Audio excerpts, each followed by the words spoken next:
الحمد للہ رب العالمین والعاقبۃ للمتقین والصلاة والسلام علی سید الانبیاء والمرسلین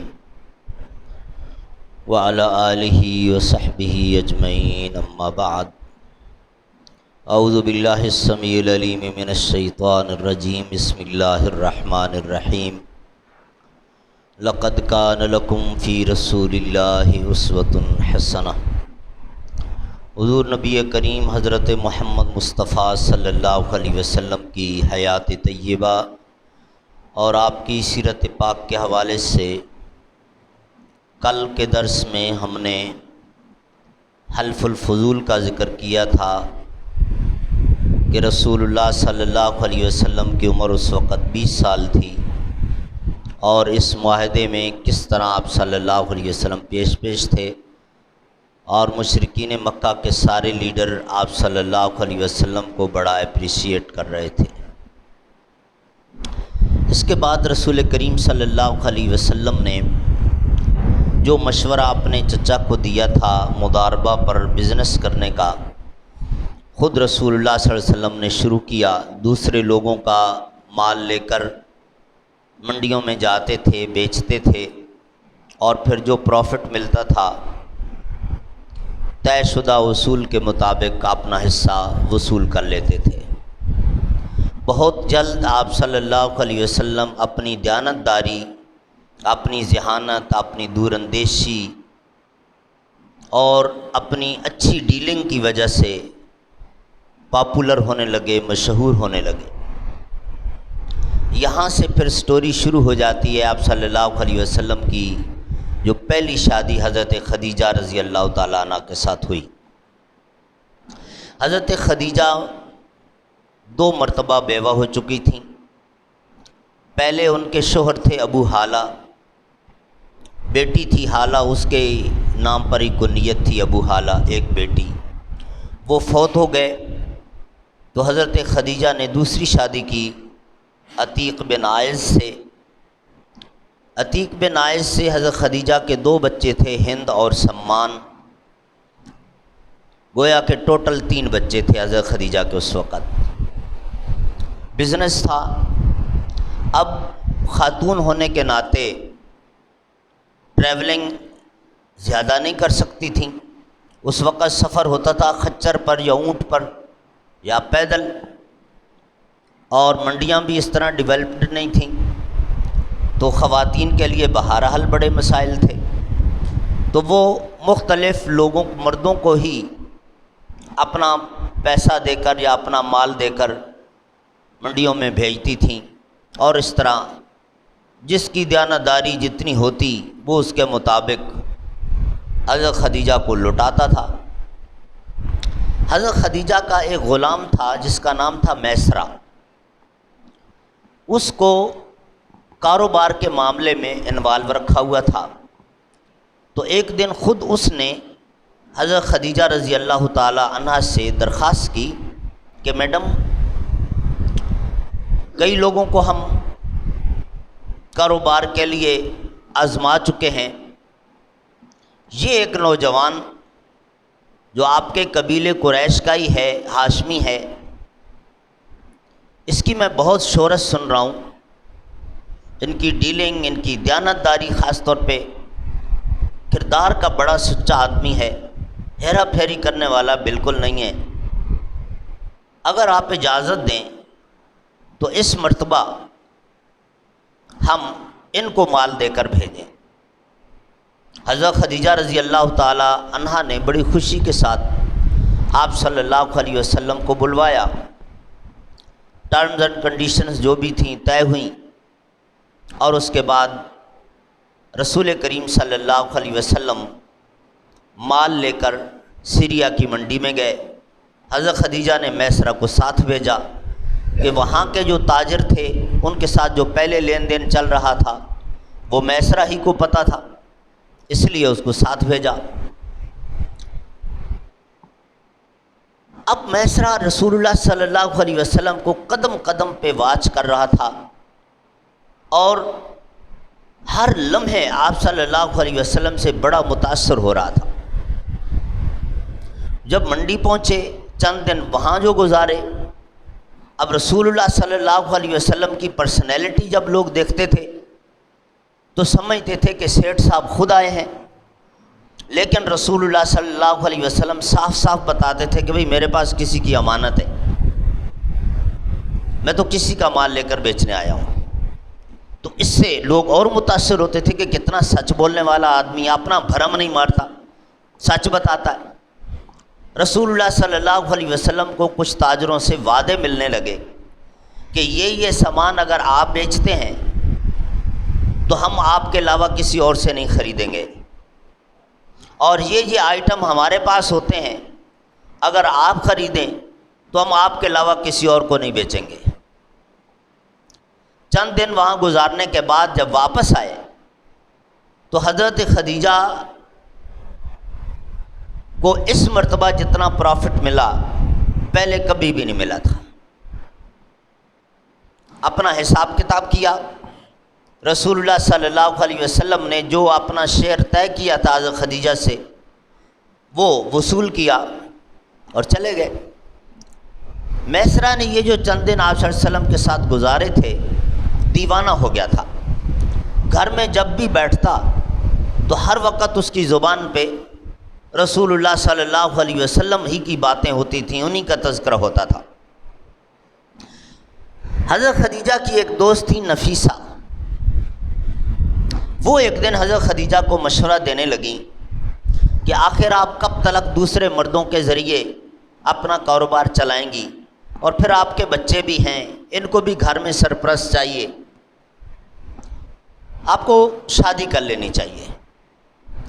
حضرت خدیجہ رضی اللہ تعالی عنہا کہنے لگیں بلا شبہ تمہارا مشورہ بالکل درست ہے، لیکن میرے ساتھ 2 مرتبہ یہ ٹریجڈی ہو گئی کہ شوہر فوت ہو گئے. اب لوگ توہم پرستی کے شکار پتہ نہیں میرے متعلق کیا سوچتے ہوں گے کہ یہ کیسی عورت ہے کہ جو بھی اس کے ساتھ شادی کرتا ہے مر جاتا ہے. تو شاید اب میرے ساتھ کوئی شادی کرنے کے لیے تیار نہ ہو. عمر بھی 40 سال کے لگ بھگ ہو رہی تھی. لیکن نفیسہ نے کہا ایسا نہیں ہے، میں نے آپ کی بہت تعریف سنی ہے، لوگ بڑی عزت کے ساتھ آپ کا نام لیتے ہیں، اور اس میں کوئی شک نہیں کہ حضرت خدیجہ رضی اللہ تعالیٰ عنہ، خدیجہ بنت خویلد پورا نام تھا، ایک مثالی خاتون تھیں.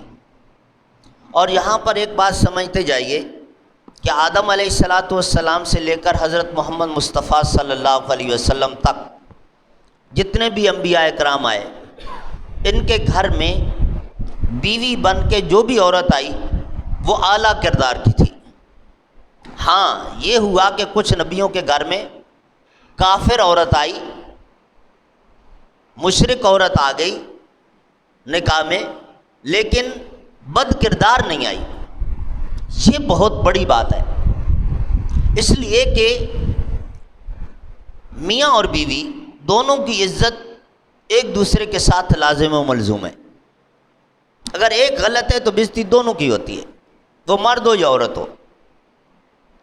تو نبی چونکہ اعلیٰ شان کے ہوتے ہیں، اللہ کی مخلوق میں سب سے عظیم ہستی ہوتے ہیں، ان کی عزت سب سے مقدم، لہٰذا نبی کے گھر میں بیڈ کریکٹر عورت نہیں آئی.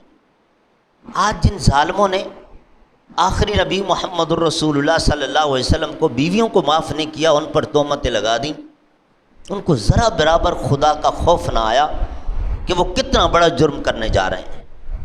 بہرحال اس پر آگے چل کے بات ہوگی. حضرت خدیجہ رضی اللہ تعالی عنہا کو نفیسہ کہنے لگیں کہ ایسا کچھ نہیں ہے، آپ کے متعلق لوگ بہت اچھے انداز سے ذکر کرتے ہیں، اور میرے پاس ایک رشتہ بھی ہے. حضرت خدیجہ نے پوچھا کون؟ تو کہا یہی لڑکا جو اس کو ابھی میسرہ کے ساتھ سیریا بھیجا تھا. حضرت خدیجہ تعجب کرتے ہوئے کہنے لگیں تمہارا دماغ ٹھیک ہے؟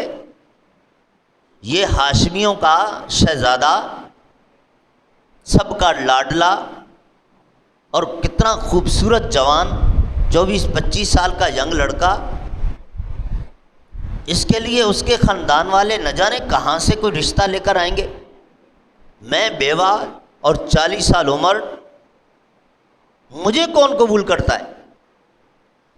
تو نفیسہ نے کہا جی ہاں آپ کی باتیں اپنی جگہ پہ ٹھیک ہیں، میں ان کے خاندان کے جو لوگ ہیں ان کی تو کچھ بات نہیں کر سکتی، البتہ یہ جو نوجوان ہے خود اس کا جو مزاج میں نے دیکھا ہے یہ بالکل معاشرے سے الگ تھلگ ہے، یہ بڑی اعلیٰ سوچ کا مالک ہے، اس کو معلوم ہے کہ آپ بیوہ ہیں، آپ کے 3 بچے ہیں، ان کو ایک سہارا چاہیے، تو وہ ساری باتیں بھول جائے گا، وہ اس ہمدردی کے تحت مجھے امید ہے کہ وہ قبول کر لے گا۔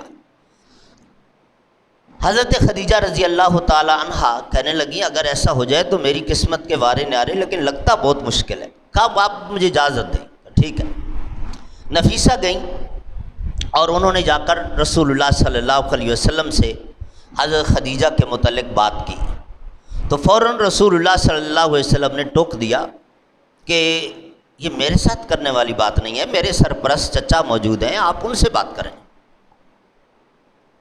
یعنی اس وقت لڑکا بھی اپنے رشتے کی بات خود نہیں کیا کرتا تھا، اتنا شرم و حیا ہوتا تھا کہ لڑکا بھی اپنی شادی اپنے رشتے کی بات خود نہیں کرتا تھا، سرپرستی کرتے تھے۔ اور ہم بھی دیکھتے ہیں اپنے معاشرے میں ابھی ماضی قریب تک یہی حال تھا، اب آ کے حالات کچھ سے کچھ اور ہو گئے۔ بہرحال نفیسہ نے آپ صلی اللہ علیہ وسلم کے گارڈین چچا ابو طالب سے بات کی، ابو طالب نے کہا اچھا آپ مشورہ کریں گے پھر بتائیں گے۔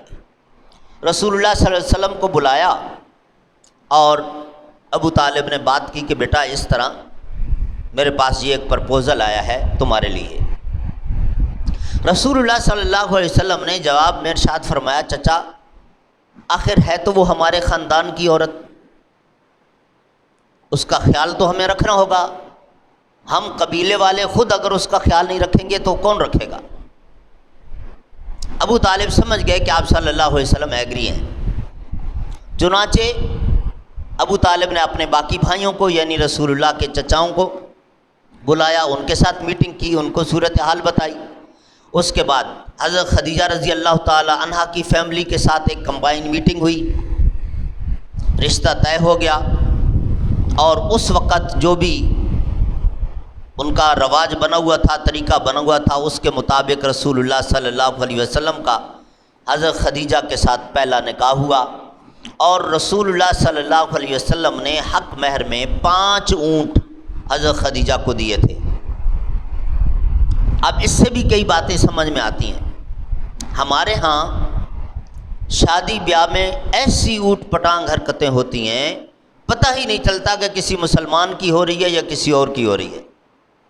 ایک 5 منٹ کا آئٹم ہے کہ بس وہ پھیرے نہیں لیتے، مولوی صاحب کو بلاتے ہیں، نکاح ایجاب قبول، اور اب اس میں حق مہر کی جب آتی ہے تو وہ جی وہ جو شرعی حق مہر بنتا ہے وہ جی، باقی کہیں شریعت نظر نہیں آئی، حق مہر میں آ کے وہ جی وہ شرعی حق مہر، اور وہ کیا بناتے ہیں، وہ 400-500 روپے آج کے اس دور میں بناتے ہیں۔ تو یہ بات سمجھتے جائیے کہ شریعت نے فکس نہیں کیا ہے حق مہر۔ حق مہر میوچل انڈرسٹینڈنگ سے جو نیا رشتہ قائم ہو رہا ہے دونوں کے خاندانوں کے درمیان جو طے ہو جائے، اصول یہ ہے کہ لڑکی والے لڑکے کی گنجائش سے زیادہ ڈیمانڈ نہ کریں، اس پر بوجھ نہ ڈالیں، اور لڑکا جتنی اس کی استطاعت ہے اس میں بخل نہ کرے، کنجوسی نہ کرے۔ 10 کروڑ روپیہ دے سکتا ہے دے دے اگر اس کی گنجائش ہے تو میوچل انڈرسٹینڈنگ کے ساتھ جو حق مہر طے ہو جائے وہ شرعی حق مہر ہوتا ہے۔ اور ابھی چند سال پہلے کی بات ہے، 2013-14، یہیں پر ہماری اپنی فیملی میں ایک رشتہ ہوا، وہ بچی مدرسے کی فاضلہ، ان سے جب میں نے پوچھا کہ جی ان کے فادر سے کہ حق مہر کیا رکھیں گے، تو انہوں نے کہا جی کہ بچی سے میں نے پوچھا تھا تو اس نے کہا کہ یہ لڑکا اماں پارا حفظ کر کے مجھے سنا دے، یہ میرا حق مہر ہوگا، آخری پارا ایک حفظ کر کے سنا دے۔ تو اب آپس میں رضامندی سے جو طے ہو وہ شرعی حق مہر ہے۔ اب دوسری بات، رسول کریم صلی اللہ علیہ وسلم نے اس وقت یہ تھوڑا سا عرصہ جو بزنس کیا تھا اس میں اتنا مال کا مالیہ تھا کہ 5 اونٹ حق مہر میں دے رہے تھے. کتنی فراخ دلی دکھائی آپ نے. تیسری بات کہ رسول اللہ صلی اللہ علیہ وسلم نے یہ نہیں دیکھا کہ یہ خاتون تو خود اتنی مالدار ہے، اس کو زیادہ حق مہر کی کیا ضرورت ہے. تھوڑا سا بھی دیتے وہ بھی قبول ہوتا اور نکاح درست ہوتا. لیکن آپ صلی اللہ علیہ وسلم نے ان کے سٹیٹس کا بھی خیال رکھا، یعنی حضرت خدیجہ کی عزت کا خیال رکھا کہ یہ مالدار خاتون ہے تو اس کو اسی لحاظ سے حق مہر ملنا چاہیے. سامنے والے کی ریسپیکٹ کا خیال رکھنا رسول کریم صلی اللہ علیہ وسلم نے اس کا ثبوت دیا. اور اس کے بعد پھر رسول کریم صلی اللہ علیہ وسلم نے شادی کے بعد جس طرح اس فیملی کو سنبھالا، ان بچوں کو جو محبت اور شفقت دی کہ وہ اپنے سگے باپ بھول گئے. کہنے کو یہ الفاظ بڑے مشکل ہیں لیکن یہ حقیقت ہے. آگے چل کے میں آپ کو حضرت زید بن حارثہ کا واقعہ سناؤں گا. یہ تو رسول اللہ صلی اللہ علیہ وسلم کی بیوی کے بچے تھے، وہ غلام تھا اور اس نے وہ کتنا متاثر ہوا تھا کہ اپنے ماں باپ کے ساتھ جانے سے انکار کر دیا تھا. رسول اللہ کا پیار یہ ہوتا تھا. بہرحال حضرت خدیجہ کے مال کو اپنے پاس سامانہ سمجھ کے اس کی حفاظت کی اور اس کاروبار کو سنبھالا.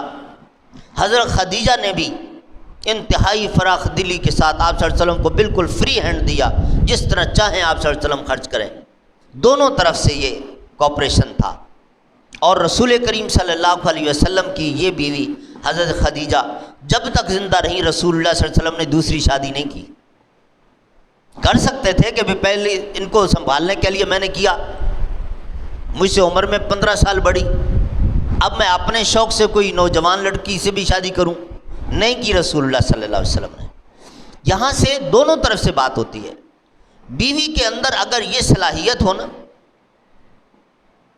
مرد کو محبت اور احترام دینے کی تو مسائل نہیں پیدا ہوتے. اسی طرح مرد وہ بھی حقوق کا پوری طرح خیال رکھے تو الجھاؤ نہیں ہوتا. بہرحال رسول کریم صلی اللہ علیہ وسلم نے اس فیملی کو سنبھالا اور اللہ تعالیٰ نے آپ صلی اللہ علیہ وسلم کو حضرت خدیجہ ہی سے 4 بیٹیاں اور 2 بیٹے اولاد بھی دی. ایک بیٹا صرف آپ صلی اللہ علیہ وسلم کا ماریہ قبطیہ سے تھا، ابراہیم جن کا نام تھا. باقی ساری اولاد حضرت فاطمہ تک وہ حضرت خدیجہ رضی اللہ تعالیٰ عنہ سے ہی آپ صلی اللہ علیہ وسلم کو ملی. اور اس کے بعد پھر ایک بڑا واقعہ آتا ہے رسول اللہ صلی اللہ علیہ وسلم کی سیرت طیبہ میں، خانہ کعبہ کو دوبارہ تعمیر کرنے کا اور حجر اسود کو نصب کرتے وقت جو اختلاف ہوا تھا رسول اللہ صلی اللہ علیہ وسلم نے کس طرح اس کو حل کیا تھا. یہاں سے انشاءاللہ ہم کل بیان کریں گے. اللہ رب العالمین ہم سب کو اپنے پیارے نبی سے سچی محبت نصیب فرمائے. سبحان ربک رب العزت عما یصفون والسلام علی المرسلین والحمد للہ رب العالمین.